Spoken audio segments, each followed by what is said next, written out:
कोलम्बाई लेगोफर viewers, कैसे हैं आप लोग? आए हो कि आप लोग सब ठीक होंगे। तो आज की इस वीडियो में आपको बताना था कि रिम जिम जो सॉन्ग है जिसमें लिंगशर और फूजी बसुमातरी, लिंगशर जो है वो मेल स्टार होंगे और फूजी जो है उसमें फीमेल स्टार होंगी।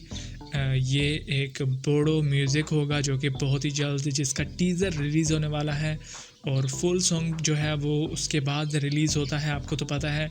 और मे बी फुल सॉन्ग जो है वो अगले साल जो है 1 जनवरी को रिलीज़ हो, क्योंकि बहुत सारे सॉन्ग जो है अभी पेंडिंग में है सिर्फ नए साल की वजह से कि नए साल में उनको रिलीज़ किया जाएगा।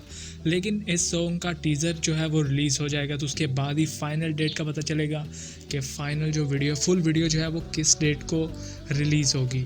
तो इसमें मतलब दोनों प्रोफेशनल बोडो स्टार हैं, फूजी और लिंगशर, दोनों बहुत ही कमाल के बोडो स्टार हैं। इनकी परफॉर्मेंस तो बहुत ही अमेजिंग होती है सब सॉन्ग में। तो इस सॉन्ग में कैसी परफॉर्मेंस होती है गाइस, आप और हम सब लोग मतलब क्यूरियस है इस बारे में और वेट कर रहे हैं कि कब टीज़र वीडियो रिलीज़ हो। तो टीज़र वीडियो के रिलीज़ होने के बाद मिलते हैं और बहुत जल्द मैं इसके फुल वीडियो पे रिएक्ट करूँगा, तो गाइस ज़रूर देखिएगा। और इस वीडियो को देखने के लिए भी thank you so much for watching this video. I will see you again in the next reaction video. Until then, keep watching MK Reaction.